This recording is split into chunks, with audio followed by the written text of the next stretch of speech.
Right, welcome. Today we're going to dive into the heart of, well, everything. And I mean that literally. We're talking about chemistry, the science that basically writes the instruction manual for the entire universe, from the biggest stars all the way down to the tiniest little particles. So let's get into it.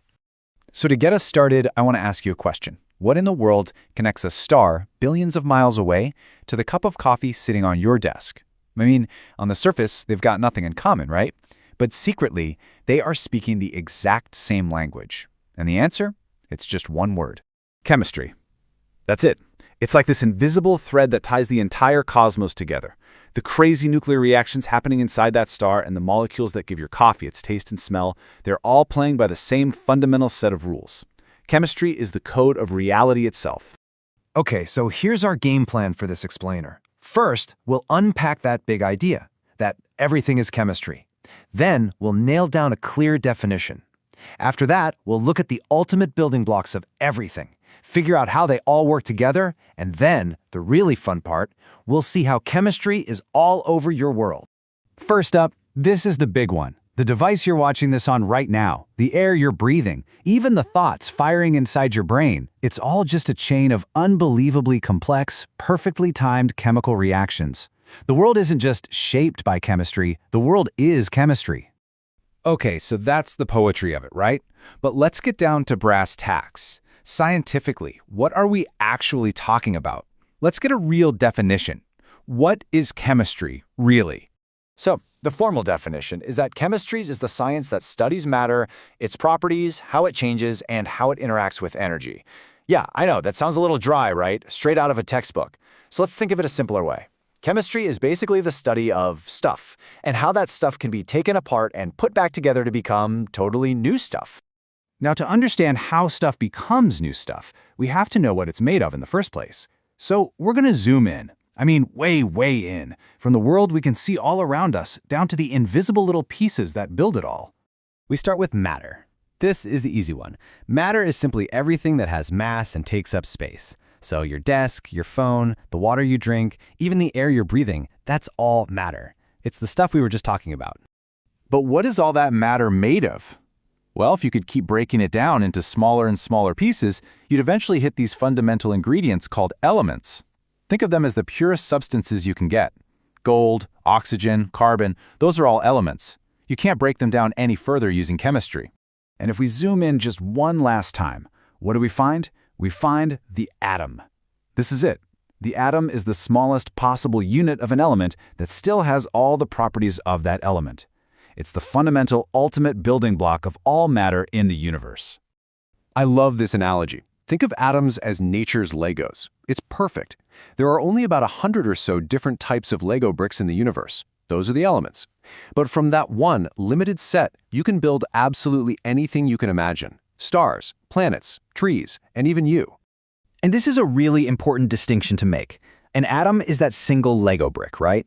But when you start snapping those bricks together, you build a molecule.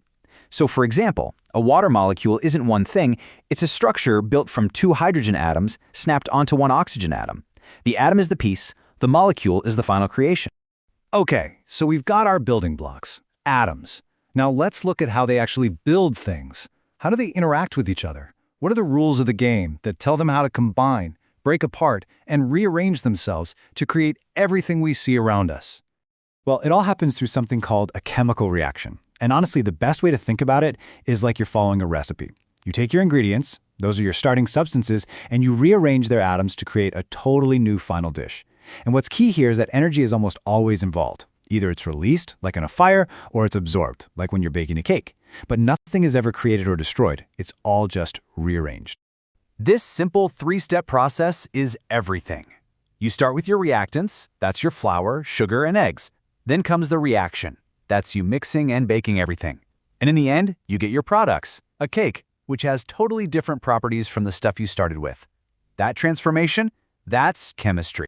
So where do we find all these ingredients for the universe? In the periodic table. Now, don't think of it as some scary, complicated chart. Think of it more like the ultimate cookbook. What's so cool is that it's not just a list, it's a map. Elements in the same column tend to act in really similar ways.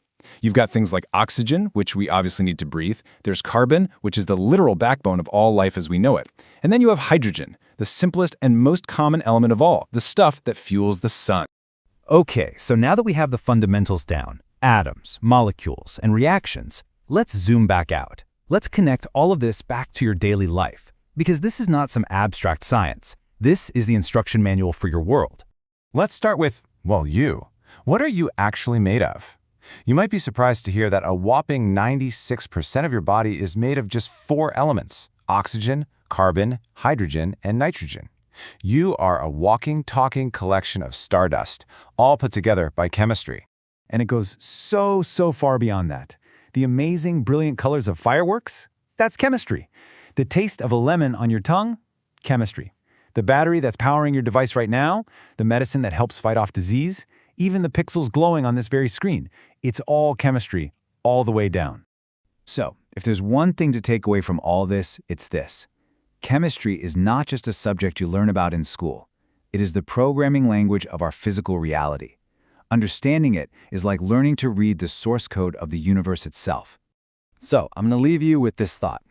The next time you see a leaf change color in the fall, or cook a meal, or even just take a breath, pause for a second, because now you know the secrets that are happening at that tiny, invisible level. Now that you know about the building blocks, what are you going to see differently?